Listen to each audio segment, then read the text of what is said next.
Welcome to an episode of Theological Sidebars. Good to see you guys. Question for today, as we look at a passage that I preached on Sunday, it says, "Do not give false testimony against your neighbor." Or, as my wife caught when I put the sermon slide up there, it said, "Do bear false witness." But that's not what this is about. Do not give false testimony against your neighbor. So, that's the question, right? Most of the time people say, don't lie. So the question is it appropriate ever to lie? I don't know. That's a question that comes up. Here's one. Are we always obligated to tell the truth? Generally speaking, this command is one that the sense is right. Be a truthful people. Don't don't lie to one another, as the passage, as Moses will say in Leviticus there too. But what is that? Are there times where maybe, you're not owed the truth? I guess people will ask, right, in this, like, okay, so if the truth is always owed, so what should we do? Like if somebody was coming to your door and they're trying to kill innocent people, do you owe them the truth? And I would say, absolutely not. And here's why. We have some passages today to look at that I think will just help in all of this. So, okay, obviously this passage comes from the book of Exodus, but how about this passage that we see here in Exodus chapter 1? Moses wrote this as well, and it's the story of the Hebrew midwives, right? And so here's the story. Pharaoh says, murder the Israelite boys. And so he says, when you help deliver the Hebrew women, give birth, and observe them as they deliver. If it's a son, kill him. If it's a daughter, she may live. They feared God. They didn't do as the king of Egypt had told them. They let the boys live. He summoned them. Why have you done this? And notice what they said. The Hebrew women are not like Egyptian women, for they're vigorous and give birth before the midwife can get to them. So they refused to, right? They feared God. They refused to. They did not obey. And then their response is, the Hebrew women are, hey, they're not like Egyptian women. They have birth. They give birth so quickly, right? Yeah, and we can never get to them, so we can't kill them in secret or anything like that. And then notice what the text says, because it doesn't. It's not just neutral. It's not just like, well, we don't. They really aren't supposed to do that. But notice what it says. And God was good to the midwives, and the people multiplied and became very numerous. And since the midwives feared God, He gave them families. So that's an interesting question. Exodus has built up already that there is this civil disobedience that takes place. He tells them what's going on, and then they lie to Pharaoh. He's not owed the truth, essentially. There's a standard that's being developed here, and we do see it here, which is evil is not owed the truth when it comes to preserving life, right? When it comes to the preservation of life, evil is not owed the truth. And so we do see things like this take place.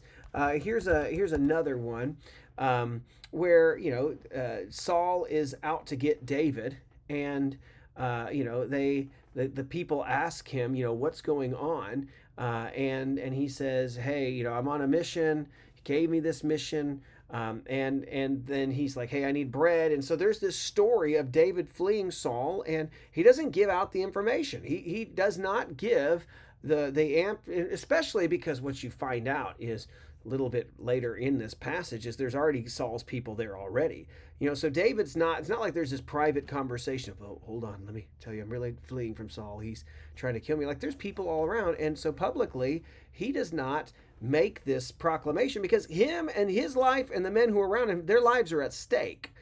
Once again, the preservation of life trumps this need to provide the whole truth to people who don't need it. That's something that we see here in this text. Here's another thing. This whole idea of when the truth is needed opens up other questions. So, like, here's a question that we need to ask, like, can you be a spy? Right? What about spies? What about if your job requires you to lie? That's a good question. It's a hard one. Now, one thing I think that we're able to at least say is we do see that there's nothing wrong in the in the Old Testament at least, of having spies. There's nothing wrong with sending out people who will dress a certain way and talk a certain way to scout out things, right? To make sure that their country, their interests of their country are safe. And so there's nothing wrong with having that. Here's one passage. I think it's kind of an interesting one. It's the story of when David flees Jerusalem. And notice here it says in 2 Samuel chapter 15, verse 32. When David came to the summit where he used to worship God, Hushai the Archite was there to meet him with his robe torn and dust on his head. David said to him, "If you go away with me, you'll be a burden to me. But if you return to the city and tell Absalom, I will be your servant, Majesty. Previously I was with your father's servant, but now I will be your servant. Then you will counteract Ahithophel's counsel for me. Won't the priests Zadok and Abiathar be there with you? Report everything you hear from the palace to the priests, Zadok and Abiathar. Take note, their 2 sons are there with them, Zadok's son Ahimaaz, Abiathar's son Jonathan. Send them to tell me everything you hear." So Hushai, David's personal advisor, entered Jerusalem just as Absalom was entering the city, right? So there's that story where there's this guy who goes in, and his whole purpose was to really, to subvert all that Absalom was trying to do. Look, if you read a little bit further, in 2 Samuel 16, Absalom and all the Israelites came to Jerusalem. Ahithophel was with them. David's friend Hushai the Archite came to Absalom. Hushai said to Absalom, "Long live the king, long live the king." Now, granted, he's somewhat truthful there. He's talking about the true king. Is your loyalty with your friend? Is this your loyalty to your friend? Why didn't you go with him? Not at all. I'm on the side of the one that the Lord, the people, and the men of Israel have chosen. I'll stay with him. And then, now, by the way, you can make a case that Hushai's advice is he is absolutely truthful in such a way that does not give it away. So what you can say about the way that this plays out is that Hushai is giving Absalom just enough, but he's not telling him everything. And I do think that maybe this is where this line can become, is we don't see just downright deceit. Now, granted, in war and battle, you do see this, the spies and people like that who would pretend, to play. But I do think maybe there's maybe a better way to kind of understand at least how this should play out in Hushai's in his way that he does it. He is honest to the extent, right, that it's kind of ambiguous. And so everything he's saying, he means. In fact, he's just not specifying to which king he gives his allegiance to, right? And for all of his purposes, he makes Absalom believe that he's there with him, but his agenda is truly to protect David and to make sure that the advice is not taken, right? And so this is something I think we can kind of continue to process as that this hard and fast rule, to go back to the idea of Exodus, chapter 20, if we look at the passage on don't give false witness to your neighbor, the hard and fast is we should just be a people who are honest. That we are, you think about this, we should be honest in our commitments, we should be honest in our agreements, we should be honest as we relate to each other. There are instances where that honesty, in order to protect life, honesty is not necessarily do wicked people intent on destroying life. So we see that already in the Old Testament. We also see that sometimes that not honesty is not always due, or there's ways that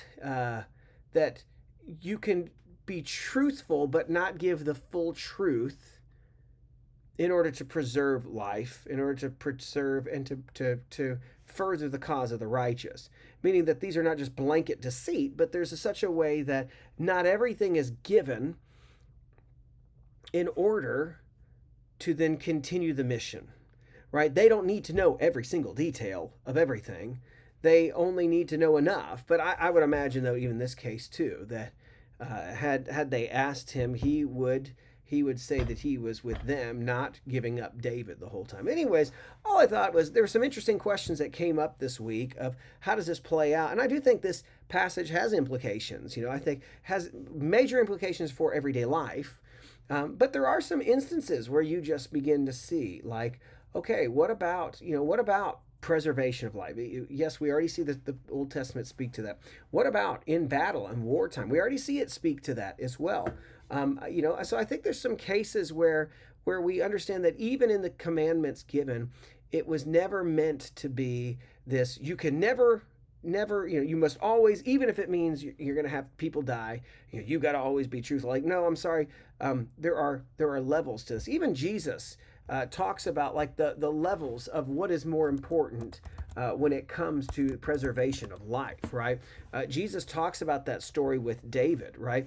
And he says right here, looks at the story, right? And he says, that how there's nothing wrong with what they did, right? When he gave that bread, because that obviously, in this case, it's about the ceremonial story. In this story, he's talking about what happens when David goes, but the infringement is about they took this bread that was meant for ceremonial use and gave it to people. It wasn't lawful for that.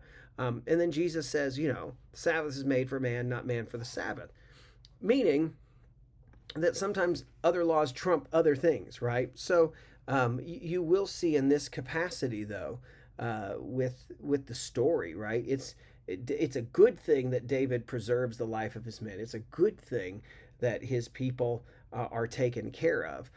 It's not necessarily looked down on of how he did that.